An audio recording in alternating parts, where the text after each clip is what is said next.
Si maintenant de espoir, résilience, vous pouvez apprendre que cette chose-là, eh ben, alhamdoulilah, elle vous suffit. On revient au tawhid rububiyya, l'unicité d'Allah dans la Seigneurie. C'est Allah subhanahu wa ta'ala, le seul créateur qui a tout créé à partir du néant et que lui n'a pas été créé. Ensuite, Allah subhanahu wa ta'ala, c'est lui le maître absolu, c'est lui le roi. Il n'y a pas d'autre roi avec Allah. Et Allah, c'est lui l'administrateur, le planificateur, le mudabbir, celui qui contrôle toutes choses et qui administre toutes choses dans sa création. Donc, quand je prends conscience du tawhid rububiyya, qu'est-ce qui se passe dans mon cœur? C'est que, alhamdoulilah, je sais qu'Allah subhanahu wa ta'ala, c'est lui qui a tout créé et c'est lui qui contrôle toutes choses et toute chose lui appartient. Quand je réfléchis un peu et je fais preuve de sagesse, eh ben, alhamdoulilah, je prends conscience qu'Allah, c'est le seul et l'unique qui peut décrire sa création. Pourquoi? Parce que c'est lui qui a tout créé. Et personne ne pourra décrire la création comme Allah subhanahu wa ta'ala. Parce que c'est lui le créateur. Et quand je prends cette information et que je vis avec, je dis, donc le seul qui peut décrire la réalité de chaque chose, c'est Rabbul Alamin. Et Allah subhanahu wa ta'ala, comment il s'exprime à nous? À travers le Coran et la tradition prophétique. Donc si je veux avoir la réalité de chaque chose, je dois revenir au Coran et à la tradition prophétique. Et qu'est-ce qui se passe pour moi quand je décide de cheminer vers Allah et que je décide de prendre comme support le Coran et la tradition prophétique? Eh ben Allah subhanahu wa ta'ala, il fait en sorte que ma basira, elle s'ouvre. Ma vision spirituelle, la vision du cœur, elle s'ouvre. Et la vision du cœur, c'est quoi? C'est la réalité qu'Allah il donne dans le Coran et la tradition prophétique. Parce qu'on a deux visions. On a la vision des yeux, et notamment la personne qui a été éprouvée. Le premier jour qu'elle est venue ici, elle avait la vision des yeux, donc en apparence, ça apparaît comme quelque chose de négatif. Mais au fur et à mesure que la personne elle venait ici au Jalsa, eh ben, alhamdoulilah, elle a développé cette vision du cœur qui lui a permis de prendre conscience que Allah il veut que le bien à travers chaque chose. Allah quand il nous dit وَمَن يَتَّقِ اللَّهَ يَجْعَلْ لَهُ مَخْرَجًا. Celui qui fait preuve de crainte révérentielle, Allah il lui promet qu'il aura une makhraj. Et Allah subhanahu wa ta'ala il nous dit إِنَّ اللَّهَ لَا يُخْلِفُ الْمِيعَادَ. Allah il manque pas à ses engagements. لَا تَبْدِيلَ لِكَلِمَاتِ اللَّهِ.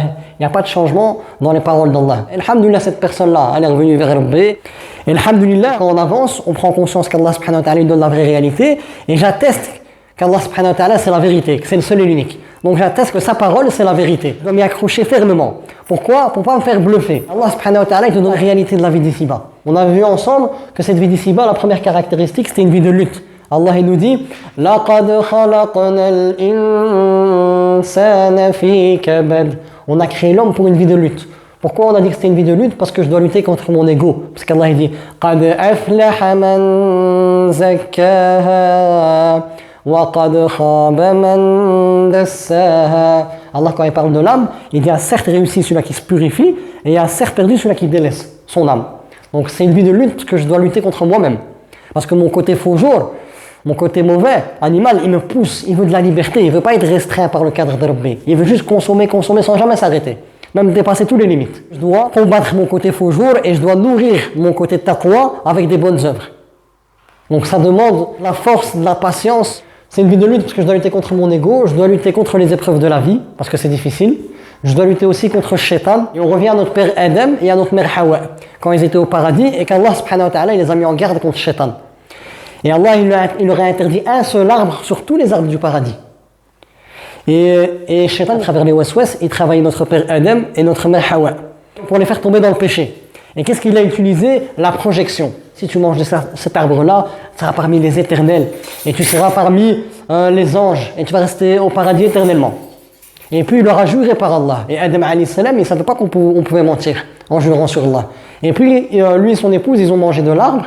Et après, voilà, ils sont tombés dans le péché. Mais après, ils se sont repentis. Alhamdulillah, à travers le Coran, Allah il me donne la réalité d'Iblis. Ses stratégies, comment il a agi, je peux les voir dans l'histoire de notre père Adam et même dans d'autres versets. Et alhamdulillah, le fait est que je prends conscience de la réalité d'Iblis et j'active la vision du cœur. Donc même si Shaitan il vient avec des waswas, moi je lui réponds avec la réalité que Rabbi me donne sur lui. Dans le sens où il n'a aucun pouvoir. Et il vient juste me tromper comme il a trompé notre père Adam. Même Allah il dit dans le Coran, il dit Ya bani Adam la yaftinannakum ash-shaytan kama akhraja abwaykum min al-jannah. Mais alhamdulillah, quand tu actives la vision du cœur, tu sais qu'Allah t'a déjà prévenu que c'est ton ennemi déclaré et que tu dois le prendre comme ennemi. Parce qu'il va venir avec ses waswas, il va essayer de me tromper avec la projection, etc., comme je vous ai dit au départ. Et c'est une vie de lutte parce que je dois lutter contre le faux semblant de cette vie. Parce qu'une fois que tu es dans cette hayat-là et que tu t'écartes d'Rabbi, tu peux te faire avoir si tu n'as pas la vision du cœur. Donc tu es juste dans la vision physique. Parfois, on se retrouve en vacances, comme je vous avais dit, etc. Et tu penses vivre. Mais c'est qu'une jouissance trompeuse. Et donc, c'est une vie de lutte pour ne pas te faire avoir par rapport à la belle parure de la vie d'ici-bas. Parce que même Allah dit dans Sourate Al-Kahf, verset 7, qu'Allah il a placé tout ce qu'il y a ici sur terre pour l'embellir et pour nous éprouver et voir qui de nous va faire les meilleures des œuvres. Et donc, voilà, ça, la première caractéristique, c'est une vie de lutte. Deuxième caractéristique, c'est une demeure d'épreuve. Où Allah subhanahu wa ta'ala, il va me chercher là où ça me travaille le plus. Non pas pour me faire du mal, mais pour me montrer à moi-même est-ce que je suis un véridique ou un menteur. Et à travers l'épreuve, quand je suis éprouvé, eh bien Allah subhanahu wa ta'ala me permet de faire une introspection et de voir ce qui va et ce qui ne va pas. Les choses qui vont bien, alhamdoulilah, je remercie Allah et je continue d'avancer. Les choses que je vois négatives qui sortent de cette épreuve-là, eh bien je remercie Allah parce qu'il m'a permis d'en prendre conscience et je me corrige avant de pouvoir rencontrer Allah subhanahu wa ta'ala. Et je vais être éprouvé par le mal et le bien, par les bonnes choses et par les mauvaises choses. Et Allah subhanahu wa ta'ala, à travers les épreuves, il m'apprend aussi à le connaître et il me permet de me pardonner mes péchés, de me laver de mes péchés, de m'élever en grade au paradis. Et encore d'autres sagesse par rapport à l'épreuve. Donc la deuxième caractéristique, c'est l'épreuve. La troisième caractéristique, c'est quoi? C'est que c'est une vie instable. Pourquoi c'est une vie instable? Parce qu'Allah dit Allah dit qu'on va passer par des états successifs. Un jour t'es content, un jour tu pleures, un jour t'as de l'argent, un jour t'as pas d'argent, un jour t'es marié, un jour t'es divorcé, puis tu peux te remarier, ainsi de suite. C'est une vie instable. Et Allah il nous dit même dans Sourate Al-Baqarah, très certainement, nous allons vous éprouver par un peu de peur, de faim, de diminution de biens, de personnes et de fruits. Allah il dit diminution. Et donc c'est une vie instable, il n'y a pas de stabilité ici-bas. Ensuite, la quatrième caractéristique de la vie d'ici-bas, Allah il nous dit que c'est une jouissance trompeuse. C'est-à-dire que tu peux avoir ce que tu veux. Mais au final, la mort, elle va te séparer de toutes choses. Tu peux avoir l'argent que tu veux, tu peux faire les voyages que tu veux, tu peux tout faire. C'est une jouissance trompeuse. Et Allah il nous dit فَمَنْ زُحْزِحَ عَنِ النَّارِ وَأُدْخِلَ الْجَنَّةَ فَقَدْ فَازَ وَمَا الْحَيَاةُ الدُّنْيَا إِلَّا مَتَاعُ الْغُرُورِ. Celui qui est écarté de l'enfer et qui a accès au paradis a certes réussi. Et Allah après nous dit la vérité de la vie d'ici-bas. وَمَا الْحَيَاةُ الدُّنْيَا إِلَّا مَتَاعُ الْغُرُورِ. Que cette vie d'ici-bas, c'est qu'une jouissance trompeuse. Pourquoi? Parce que voilà, le point de départ c'est ma naissance et le point final c'est ma mort. Et à la mort, je vais être séparé de tout ce que je possède à part des actions. Je vais soit gagner un paradis éternel, ou soit un passage en enfer, ou soit un enfer éternel si tu es mort dans le coffre. Qu'Allah nous protège. Je vous disais aussi, subhanallah adim, qu'Allah subhanahu wa ta'ala, son objectif à travers la création de la mort et de la vie, c'est pour nous éprouver et voir qui de nous va faire les meilleures des œuvres. Donc l'objectif de la vie et de la mort, c'est d'être éprouvé, et à travers l'épreuve, on a vu, j'en ai parlé plusieurs fois, les bénéfices de l'épreuve, mais c'est aussi pour voir qui de nous va faire les meilleures des œuvres. Donc moi, alhamdoulilah, quand je reviens au Coran et à la tradition prophétique, et je sais que c'est la réalité, et que je vis avec cette réalité-là, donc quoi qu'il se passe dans ma vie, alhamdoulilah, je serai éclairé, je ne vais pas me faire avoir. Mais si je décide de prendre le Coran et la tradition prophétique et de les mettre de côté, et de vivre en mettant mon ego de l'avant, je vais me faire tromper. Parce qu'avec la vision des yeux, tu peux vite te faire tromper. Et j'avais donné un exemple avec Qarun, quelqu'un qui était très très très très riche, et que juste pour porter les clés de ses trésors, il fallait beaucoup d'hommes très très forts. Et il y a un passage où Allah subhanahu wa ta'ala il dit que lui il sortait avec tout son appareil, il sortait avec tout son argent, ses diamants, etc.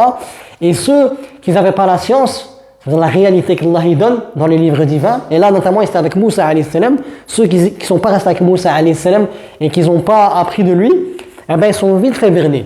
Ils ont dit, ah si seulement on était à sa place, parce qu'il sortait avec son argent, le luxe, etc., etc. Et ceux qui avaient la foi, ils ont dit, malheur à vous, ce qui est auprès d'Allah, il est meilleur pour celui-là qui croit et fait des bonnes œuvres. Et la semaine passée, on avait parlé de la formule croire et faire des bonnes œuvres. Tu as des bienfaits ici-bas et tu as des bienfaits éternellement. Et donc, à la fin, quand Allah subhanahu wa ta'ala a descendu le châtiment sur Qarun, parce qu'il s'enflait d'orgueil, il disait non, tous les biens que j'ai, ça vient de ma science, ça vient pas de Rabbi.